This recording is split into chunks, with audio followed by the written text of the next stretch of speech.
So let's talk about internalized narcissism.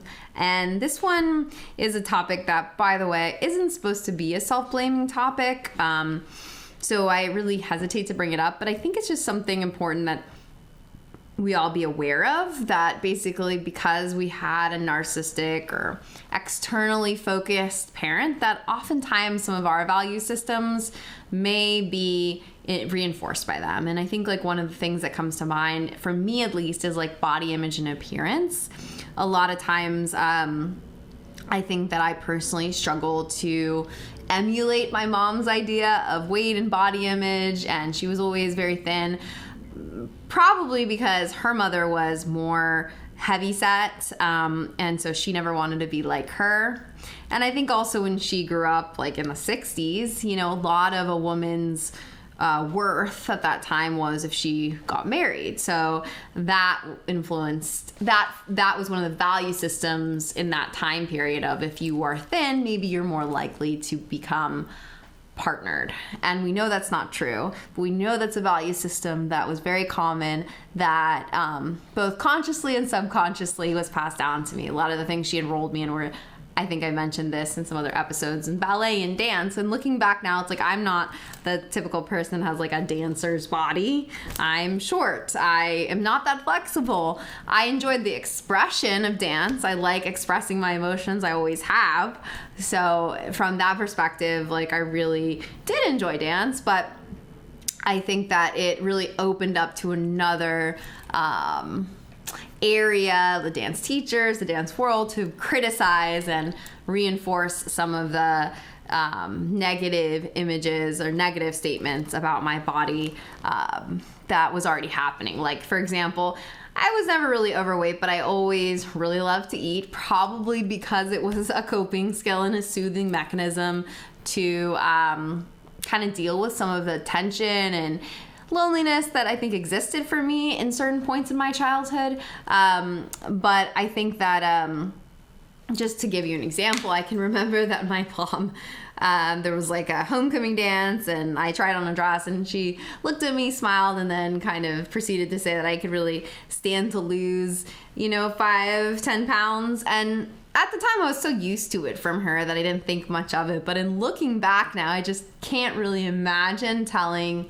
really anyone ever that they should lose 5 or 10 pounds. So I think when I think of it from that framework, it's kind of baffling, and maybe it's baffling for you too. And I've seen this theme with a lot of people I work with too, like body image, and them questioning why it matters so much to them, and that actually in it mattering so much, it actually can create more problems for them than if they didn't. Meaning, like, a lot of these people, including myself, like, I'm mindful of exercise and mindful of healthy eating principles. So if I am overly mindful, sometimes it doesn't help me, actually. Sometimes it makes me feel exhausted. Like, if I think about exercising all the time and then do it, then maybe I'm starving or exhausted. And so it kind of ends up defeating the purpose of the value, because some of the value might be health oriented, but some of it is because I witnessed and had these values that were more surface. I won't even use the word narcissistic, just surface focused, externally based,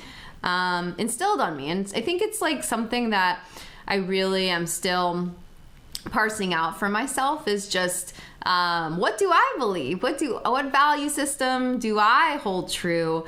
Yes, I mean, I like to look nice. I think most people like to feel good in their bodies, but what is the comfortable area of that for me? And also really challenging the beauty standards and beauty myths. And I think that is a hard one to unpack, is what feels right for me, because I think a lot of my upbringing is just pleasing my mom.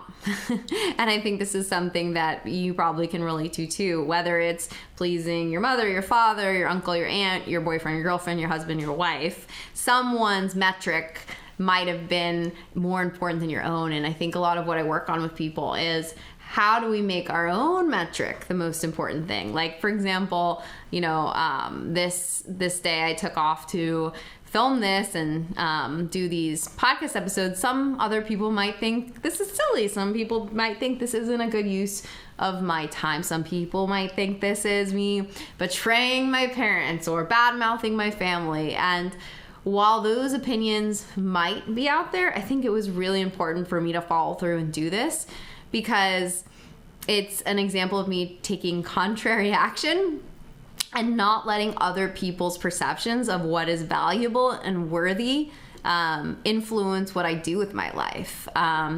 And I'm sure you can relate to that in some way. And I think also, I've mentioned this before, as I get older, I'm 39. There's definitely that inner critic that is fueled up on that. Like, okay, you're 39 now. All right, time to get serious.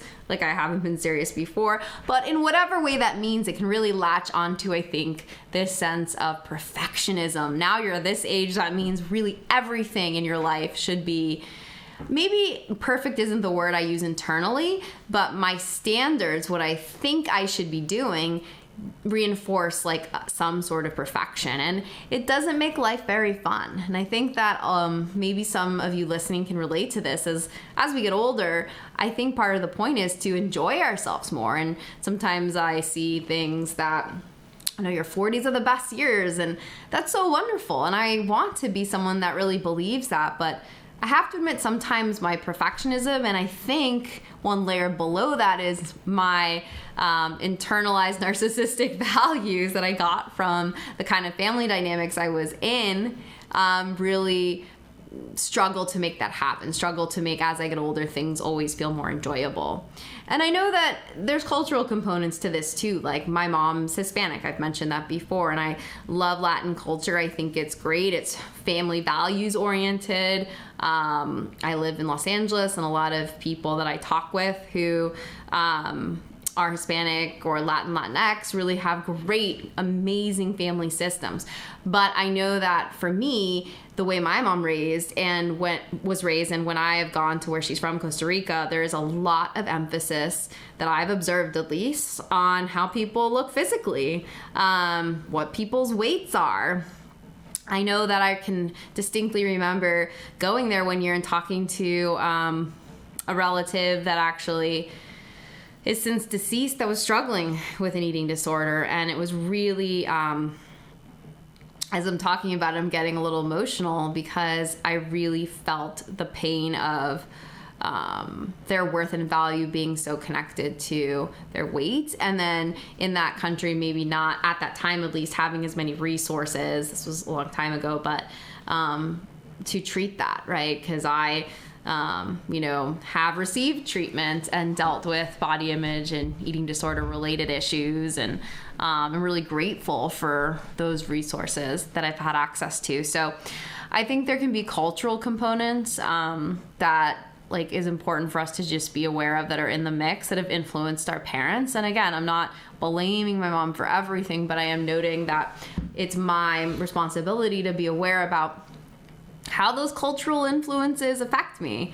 And living in Los Angeles, obviously, there is a level of appearance focused pressures too. And just, again, I love LA, and I love so many aspects of LA. It's so cool to live in a place where there's so much creativity, where, I have been doing some tap dancing for fun, various things, but there's also a superficial aspect, which means that I have to be mindful that, when I look around, I can't always take what I see around me as what I should be doing. And it's just important. It's important to know. So I think that when you think about yourself, I just challenge you as a homework assignment, and if you want to write about it, about what internalized narcissistic values have you maybe consciously or subconsciously bought into, or do you continue to buy into, that you want to try to soften. And again, I use the word soften because we're not trying to make you a different person, right? I think I'll always love exercising.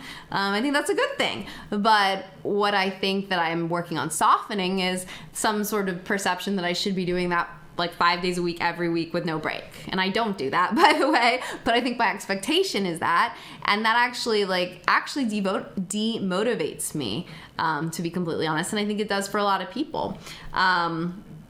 So I think softening is really the goal around this, and soothing and understanding. So I hope that something about what I said resonated. You can definitely put it in the comments. You can also comment on things you'd like to hear more about, and comments is let me know if this resonates with you. And if you want more on this, I definitely have a lot of assignments in my free mini course about surviving your narcissistic parents. I laugh because it's still a title that kind of makes me chuckle, and I'll send that to you, and then stay tuned for other workshops and other things I do. So thank you.